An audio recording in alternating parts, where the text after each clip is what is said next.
Brett Veach, you better be working all night.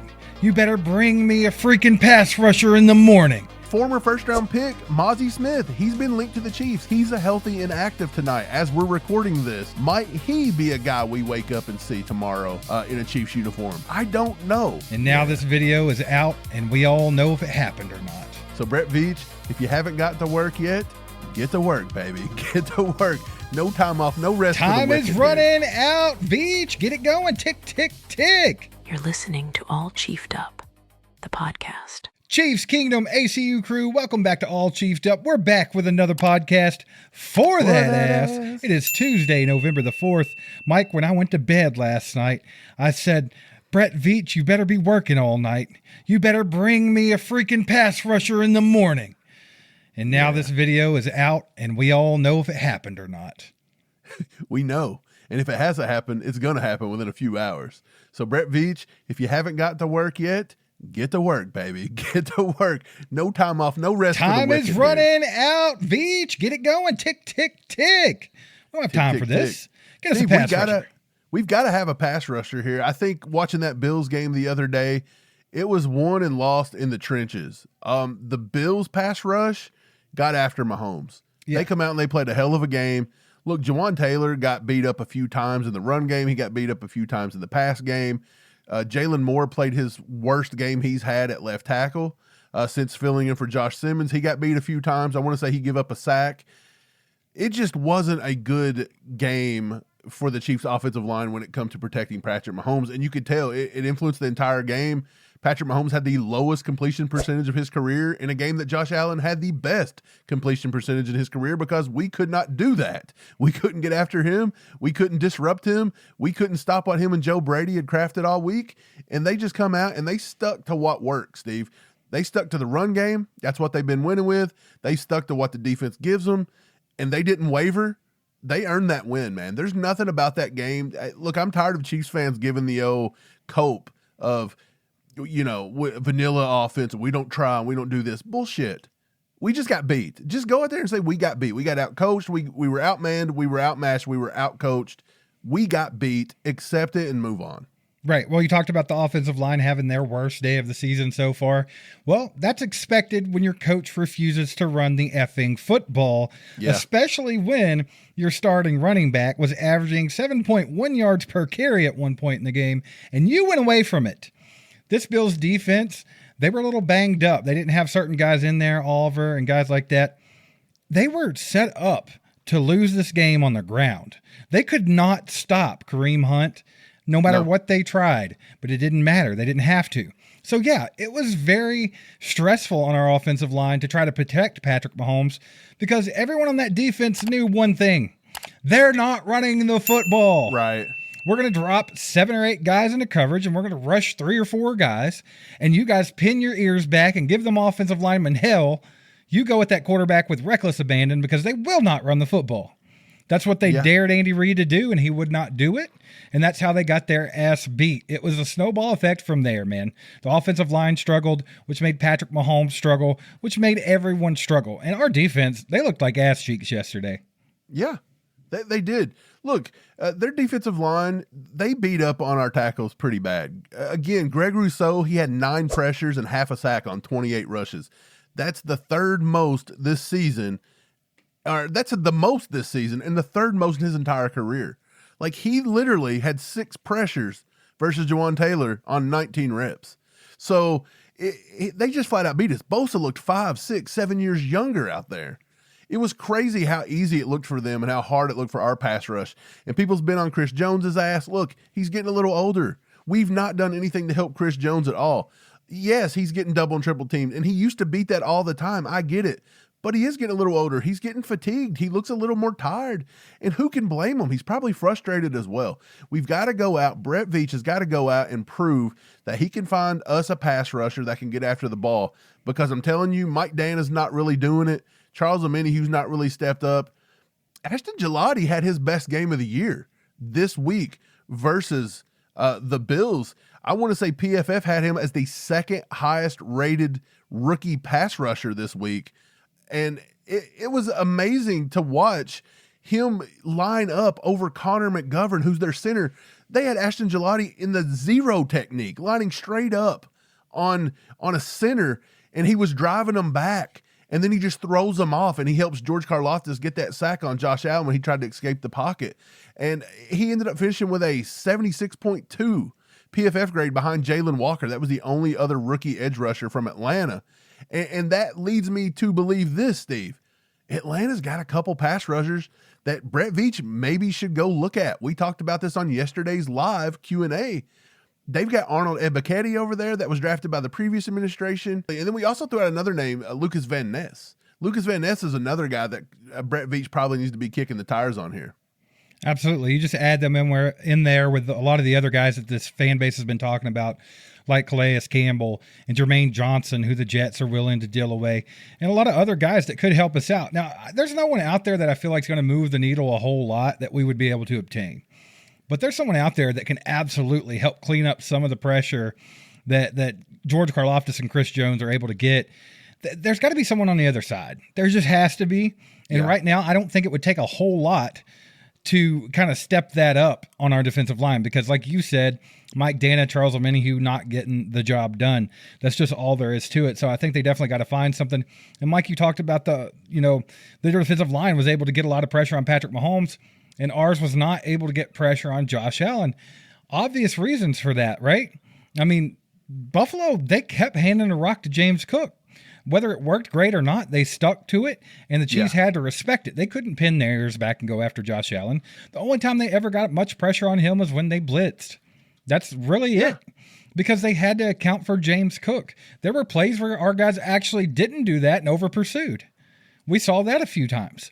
Yeah. So, I mean, that was the difference there. I think our defensive line, they could definitely use some help, especially with Omar Norman-Lott being out for the rest of the year. You mentioned Ashton Gillotte. I think he's going to be really good, but he's still in the process of getting there, right? He's a young guy. He's still trying to get comfortable in the NFL. I think they could definitely use the help there. And Brett Veach, if he has not already today, he better be looking because the time is ticking. Yeah, time's ticking. Look, you mentioned the run game from Buffalo. Again, that was the first 100-yard rusher that Spags and the Chiefs have allowed since the Christmas game versus the Raiders. We've done a very good job versus that this year. But Buffalo was not going to be denied. And again, this is why Joe Brady, Sean McDermott, Josh Allen, you have the sports car in Josh Allen. You've got the big bad quarterback that wants to go out and sling the ball and do this and do that. But they have been winning this year built on their run game. And they were not to be denied. They looked at Spags and they looked at this defense and they said, look, we're going to continue to pound the rock until we get ours. We're not going to waver from this. And Andy Reid and them blinked. They wavered. We knew all week long going into this game that you had to commit to the run game. When they had Daquan Jones go out, when they have guys going on the IR, when Ed Oliver goes on the IR with a pec issue, these guys were susceptible to the run game, and Andy Reid ran the ball 6 out of 7 plays on drive number 2 and marched the ball 53 yards down the field and scored a touchdown after he went 3-and-out passing in the first series. He should have stuck to that, but he didn't do it. Andy Reid can't stick to his guns. He can't stick to what works. He wants to get too cute. He wants to showcase Patrick Mahomes and all the big bad pass plays and all the speedsters and this and that, and he can't just do the simple task, which is to win the game boring if that's what that requires. And if we would have been vanilla, like everybody said, and we would have just halfback tossed this, halfback dive this, hell, let's run a fullback dive. They were not stopping it. The only time they stopped it is when Jawan Taylor missed a block. You want to know why Clyde Edwards-Helaire got hit 2 yards in the backfield? Nothing to do with Clyde Edwards-Helaire. It was because Jawan Taylor missed a block. You want to know why Kareem Hunt didn't get in the end zone there right before the half when we were a foot away on first down? Because Jawan Taylor missed a block. Okay, so it had nothing to do with running backs. It had everything to do with Jawan Taylor not being able to block in the run game. I don't know what his problem was. That ankle may have been bothering him earlier than we thought, but that was the reason, and Andy Reid balked. He couldn't do it. He couldn't stay on task. The Bills did that. They didn't care how they won. They just wanted to beat the Chiefs, and that's why they won, and that's why they beat our ass. It's that simple. Yeah, absolutely, man. And that's the thing. The Bills being able to run the football, I mean, like I said, they weren't running crazy on us. We had trouble stopping it from time to time, but they were chunking away at it and chunking away at it. They gave a lot of carries to James Cook. I think that's what created the situations that where these tight ends were wide open, right? Because when you have to respect the run game, you can't pin your ears back and go after the quarterback. You can't just be blitzing like crazy. So I think that's what allowed Josh Allen to sit back there in the pocket for 6 seconds and finding a matchup of a tight end like Dalton Kincaid on Drew Tranquill getting roasted. I mean, that kind of stuff, like I said, it was a snowball effect. It was just poor game planning on both sides of the football, and that's all there is to it. But let's look forward past this game a little bit now, Mike. The Chiefs have kind of backed themselves into a corner. They're 5-4. They're 2 games back in the division with only 8 games to play. That is not ideal. Not ideal at all. They're also on the outside looking in at the playoffs right now. They are in the hunt, but they are out of the playoffs at this very moment, which is wild. You would think midway through the season that the Chiefs would at least be in the playoffs. That's not the case, man. So they have their work cut out for them coming up here. A lot of divisional games still yet to be played. 2 against Denver, 1 against LA, and another one against Las Vegas. And the Chiefs literally have to run the table on at least the divisional games, if not the entire 8 games altogether. So how do you feel about it going forward, man? What do the Chiefs need to do to kind of right this ship and make sure they get themselves into the dance? Because if they don't make it there, they can't make a run. But I think this team, just like any other Andy Reid and Patrick Mahomes team, if they get there, there's a chance.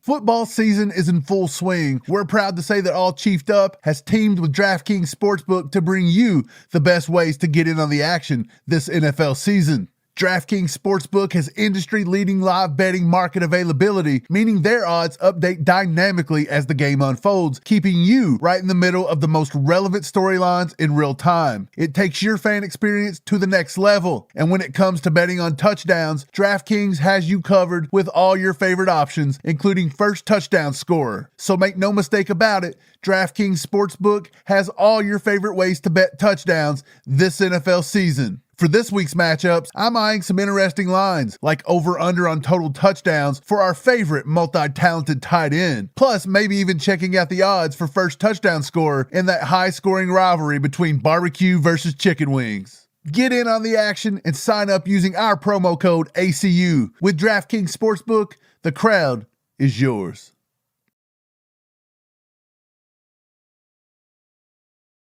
Absolutely. We just have to get in the dance. Again, you want to get into prom? We just need a date. That's all it is. We just got to get in the door, get the ticket, get in the door. We're going to be fine. The problem is these other teams are winning close games and we're dropping close games. These other teams are having teams fall apart late in the fourth quarter like we had last year, and we're not getting that same luxury this season. It's just not. Everything we're winning is coming very difficult. Now, we have had a lot of nice point differentials in our wins, but all these other games, they're just, the cookie's not crumbling the way we need it to crumble, versus some of the more, what should I say, like the playoff teams, for example, like the Eagles or the Chargers, or this past week versus the Bills. And look, it all relies on what Andy Reid wants to do going forward and what Brett Veach is going to do at this trade deadline. Is he going to go out? Is he going to try to get another running back? Again, I don't understand why you would do that. We've got about $3 million on the cap, and Andy Reid has proven he's not going to run the ball. We could go out and get a situational pass rusher or a guy on the defensive tackle. Maybe go for another defensive tackle. I know you did get Pinnell, but look, Derek Notty's just not it. I know they love him, and he would probably stay on the roster no matter what if you did grab another interior guy. But I think it all depends on what they do at the trade deadline and how Andy's going to do this going forward. Is he going to continue to be stubborn, or is he going to figure out that you do have to rely on a run game in the NFL? The game's changing a little bit. I think you have to be more aggressive, and Andy was doing that a lot until this week. He got unaggressive somehow. Yeah. He lost his aggressiveness. We didn't go for it on any of those fourth downs except for the 4th and 17. Right, and they basically had to go for it there, but in a way they really didn't have to go for it. So it's just crazy how they were calling the game. And again, it's committing to the run And I'll bring this up one more time. You were talking about James Cook. He had 27 carries, Steve. James Cook's one of the best running backs in football. He had 27 carries for 114 yards. Do you know how many carries he had that went to double digits? 2. Out of 27 carries, he had 2 double-digit runs. And Chiefs Kingdom thinks that we need to have a guy in the backfield that breaks off a double-digit run every other carry, or it's just ineffective. No. That's not how the running back position works in the NFL. You have to grind, and every once in a while you'll get somebody to mess up. You'll get a missed tackle. You'll get a bad block scheme, and you'll get a guy that can take it to the house, or he'll chunk off a big chunk. But James Cook didn't have that all day. We didn't allow big run after big run. He had 2 runs. I think they were like 14 and 16 yards. That was it. That was his biggest run, was 16 yards. Right. And they just kept persistently doing it. And Andy just can't do that. So going forward, Andy has to stop being so stubborn. He has to learn to win ugly, and he needs to keep being aggressive. And if it calls to run the ball 35 times a game, then run the fricking ball 35 times a game. There's no point in having Mahomes slinging the ball all over the yard, passing it 40 times when these guys are dropping back 8, 9 players. And let's talk about this for just one second. When we were on the goal line there, and we were a foot away, do you realize when we ran the ball and Jawan Taylor missed the block, got Kareem Hunt hit in the background, we called the timeout, we go to second down, Patrick Mahomes literally comes to the line, watches what they're going to do, and did you know they dropped 8 players in coverage 1 foot away from the end zone because we were in shotgun, and they knew that we had 0 threat of a run. And I get we didn't have timeouts, but I think you could have ran the ball again there and just got the people on the line and spiked it if you needed to. Especially if you've already said 3 was going to go. They dropped 8 in coverage, Steve, from 1 foot away. Ridiculous. That's how much they did not respect the run game. You know how much I care? Got to learn to win. Here's the thing. When you're a foot away from the end zone and you have 1 timeout, I don't even care to save that timeout for a field goal. We're going to save that timeout for 1 more shot at that touchdown. Right. Okay. So that's just absurd. There's no reason we didn't get in right there. It's absolutely insane. Mike, you mentioned the run game. Andy's got to establish the run. Now, a lot of people are under the assumption that he's never going to do that unless we have this amazing back. We're going to have to get Breece Hall here. That's the big name that everybody throws around. It's the one they want. And they think suddenly our run game would change. On the other hand, I beg to differ. I don't think Andy Reid's going to run anybody as much as they should. Mike, you pointed out these guys, they need to get into a rhythm. They need a lot of carries. You need a lot of opportunities to be able to break off those big home runs, right? Derrick Henry doesn't go out there and get 88-yard touchdowns every time he touches the ball. He has to run the ball 14, 15, 16 times before he might get that one, right? Same with Saquon Barkley. Same with James Cook. That's just not how it works. You're not going to bring in Breece Hall and think that he's going to get 10 or 11 carries and somehow have 200 yards rushing. Right. 3 of those are going to be 40-yard carries. Right. That's never, ever, ever going to freaking happen. And let me just bring this up just to kind of combat some of the things that are thrown our way. Well, when they had Jamal Charles, he ran him to death because Jamal Charles was a premier back. Well, let me tell you something, Mike. What would you guess Jamal Charles' average carries per game was under Andy Reid? What would you guess? Good question. I would say maybe, I'll just say an even 15. Let's go 15. Pretty damn close, but you're being too generous. It was 14 carries per game. 14. That's it. You had Jamal freaking Charles in his prime at the beginning or the backside of it.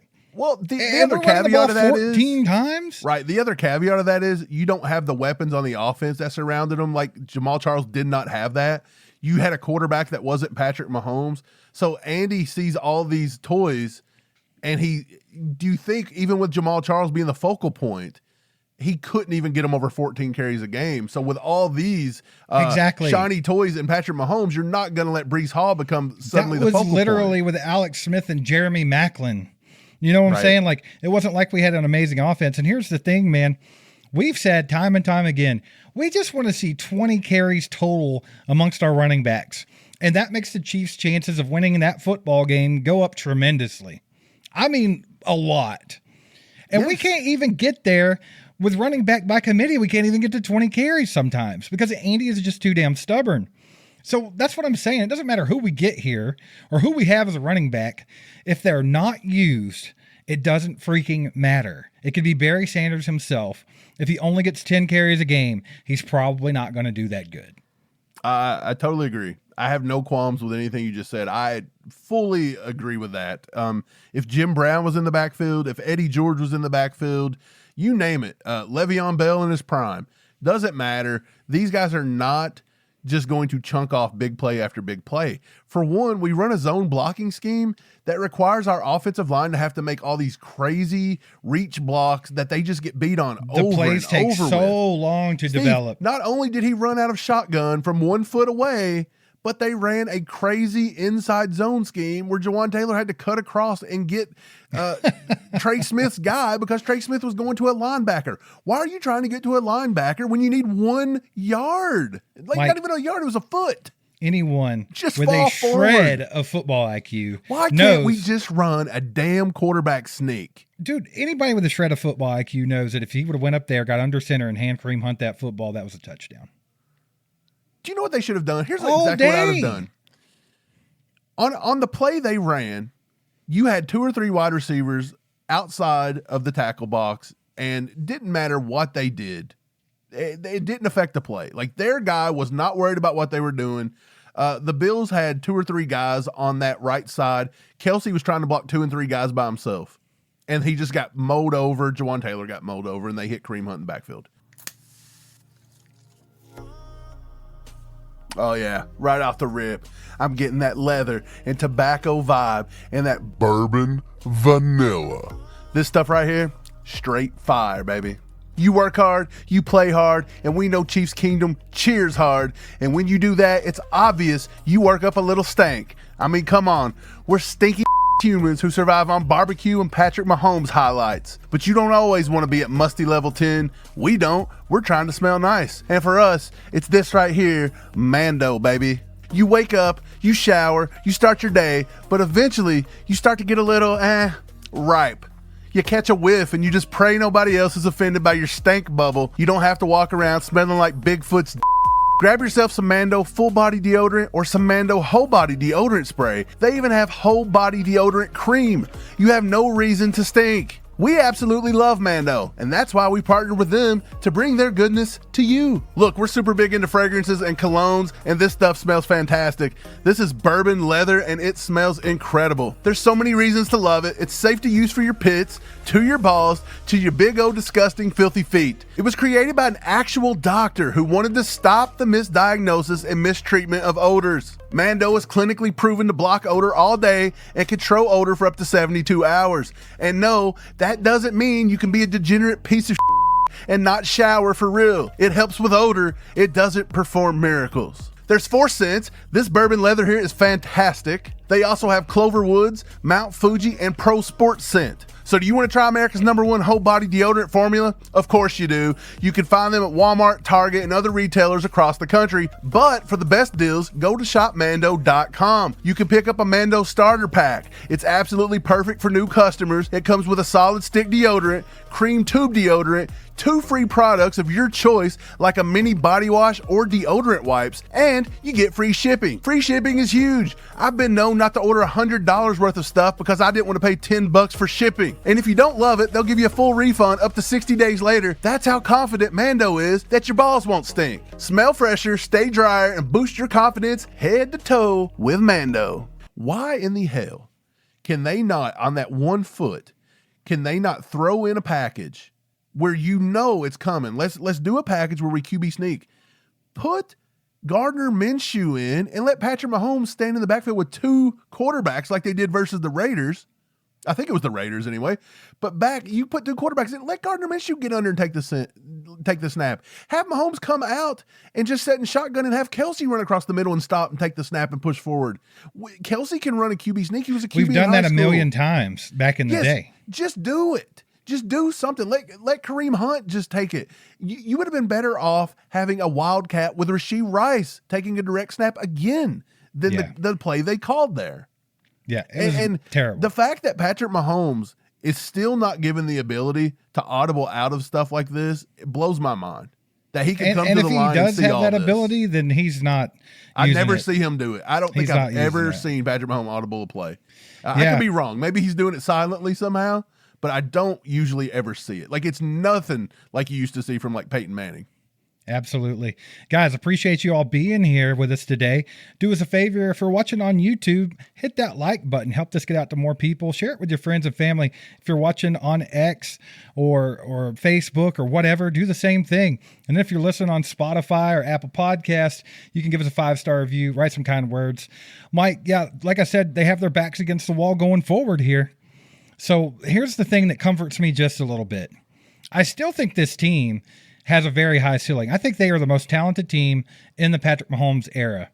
They've yet to scratch the surface of that ceiling, but I think that they were on the right track up until this week against Buffalo. And then if we look at the other teams here, the freaking Chargers are getting banged up so bad. They barely have an offensive line left. They already had Rashawn Slater out for the season, and now they have Joe Alt out for the season. Yes, absolutely. So, I mean, they're getting banged up. And also the Chargers will charge her. They will screw up along the way, some way, somehow. Same with Denver. Denver's literally been getting beat by bad football teams and somehow pulling it out of their asshole at the very last minute. Okay, one of these days, that's not going to work for them. So I feel good about the Chiefs being able to still win this division as long as they take care of business in the head-to-head matchups.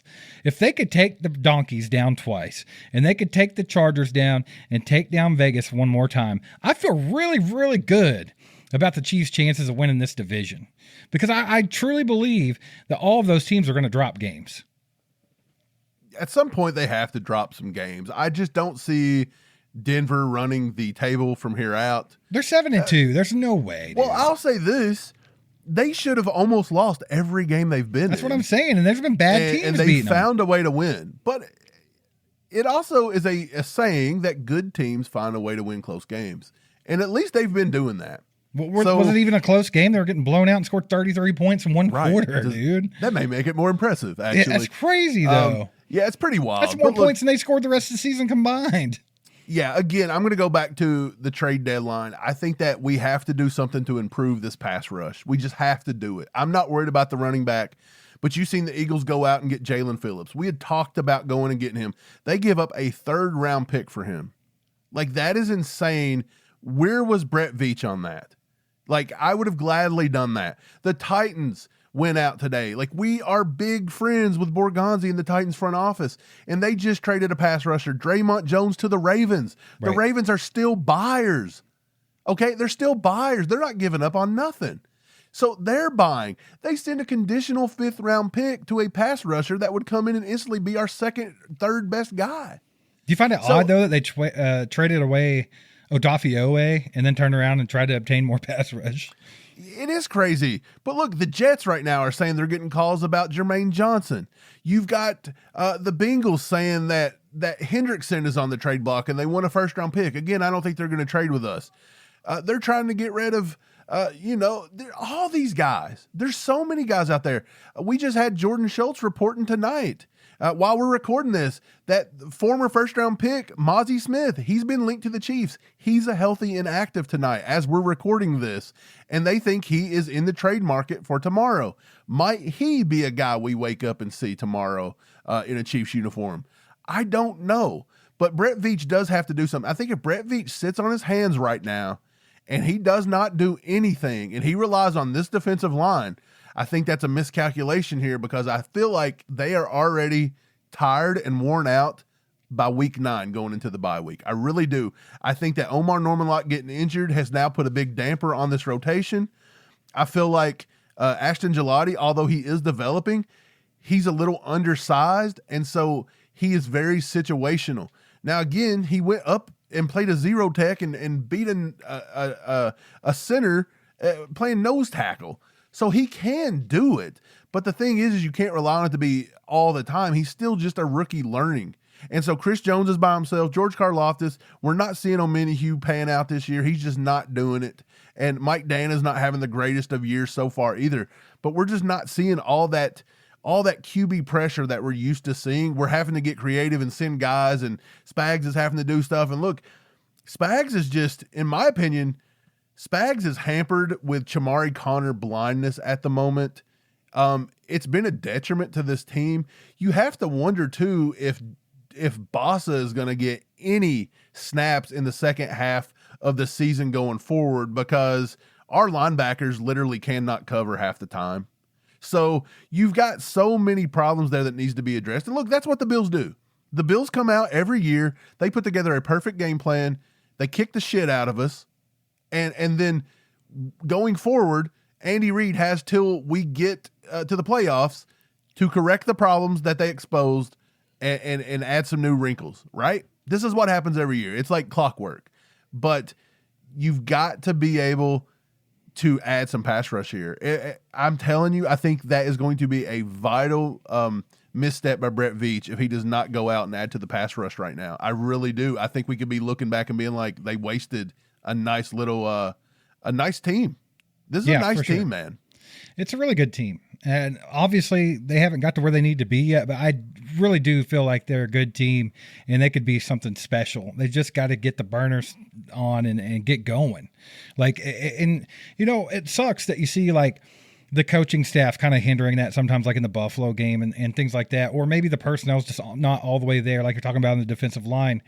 Mike, you mentioned Mozzie Smith. That's a guy that the Chiefs were linked to in that draft. Yes. A lot of people thought they were going to try to come up and get him in the first round. Obviously, that was smoke and mirrors. That's not what happened. He ended up in Dallas, but he's the perfect Brett Veach target, right? He's that guy that was, first of all, he was interested in him. He got drafted. He didn't work out where he's at, and now we can take a shot at him. That seems like a very Brett Veach thing to do. Now, would I be extremely happy about that and think that, oh, our problems are solved? Probably not. But I would rather see that than absolutely nothing done. And did you see where they asked Clark Hunt about Brett Veach and the trade deadline? This was what Clark had to say. Quote, Brett Veach has always been historically aggressive at the trade deadline. If he feels we have a need, he's not shy about addressing it. And I think that's going to be true again this year. So this is the owner fully expecting Brett to go out and make something happen at the trade deadline. So if you're watching this right now and it is the day of the deadline and nothing has happened yet, I'm going to be really surprised. I just don't understand why Brett would sit on his hands here. I'm with you. I don't understand that at all. I just seen where Jeremy Fowler had reported, I forget exactly what he said, but he said that the Chiefs were looking to make, and it's not a perfect quote, but off the top of my head, he said they're looking to add defensive depth. That's not a huge splash. Surprise, surprise. This is what we've been talking about for days now. And then also they did say that running back, they're still hearing that running back is not completely out of it. And then while we're recording this, Austin Green of the New York Times comes out and says that Chuba Hubbard could be done in Carolina.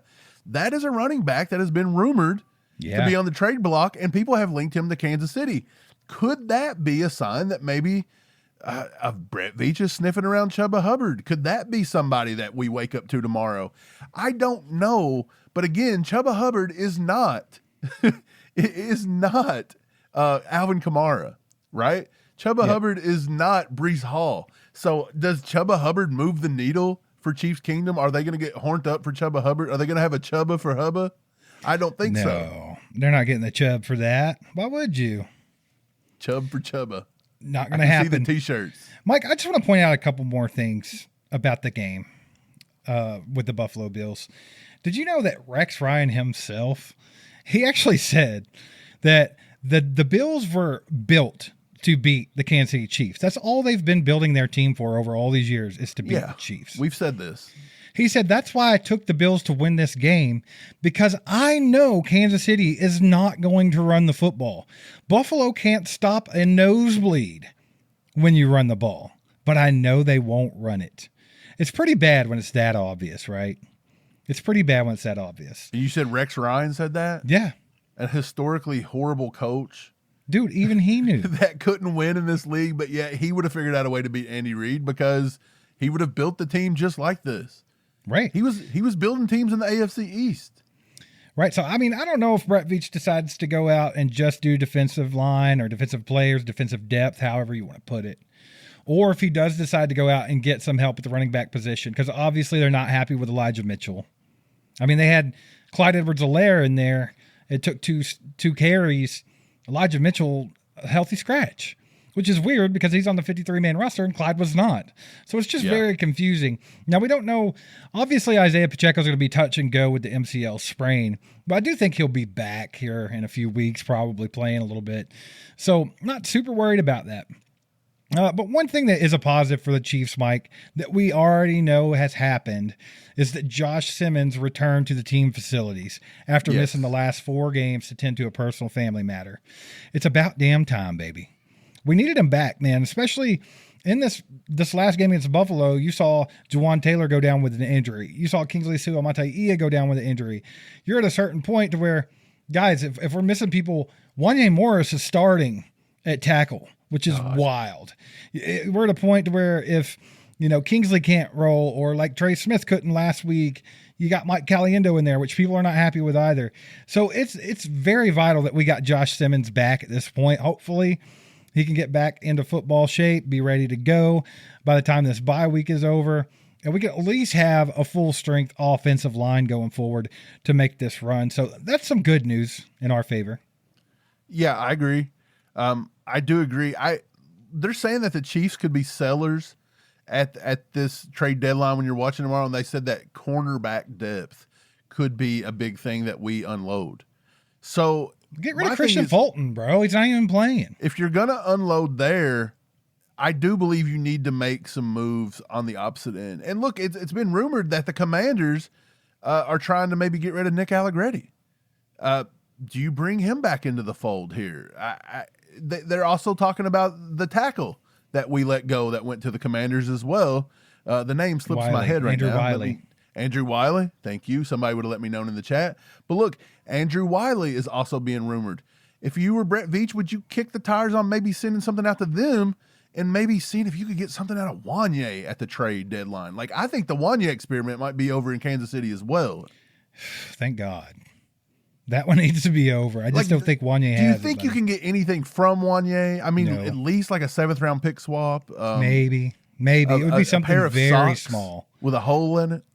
Yeah, it'd be something very, very small. It'd be kind of like the Sky Moore trade where you just kind of swap a pick and you take this guy and get him off our hands. I think it'd be a lot like that. But yeah, man, the Chiefs definitely have their work cut out for them going forward. I see a lot of people talking about missing the playoffs this year and stuff like that. And I really don't think that's where we are yet. Even Nick Wright said he expects his team to run Denver down, win the division, finish 12-5. He thinks that the Chiefs will rematch Buffalo in Buffalo and beat them for their last game in the current Highmark Stadium. That's what he thinks is going to happen. Would that surprise me? No, not at all. But we'll just have to wait and see, man. It's going to be very interesting. It all hinges on what Brett Veach does right here in the waning hours of the trade deadline. And it also depends on how Andy Reid gets this team set up going forward and how they execute, how they game plan. I think you got to take a lot about what you've learned over the last few weeks, and you really have to fix it going forward because the Chiefs' their margin for error is gone. From here on out, guys, you have to win. These are must-win games every single week, and that's how they're going to have to approach this. End of story. But we appreciate you guys being here today. We're going to go ahead and wrap this one up. We'll be back with a lot more content this week, so keep an eye out. Go Chiefs, baby. See you next time.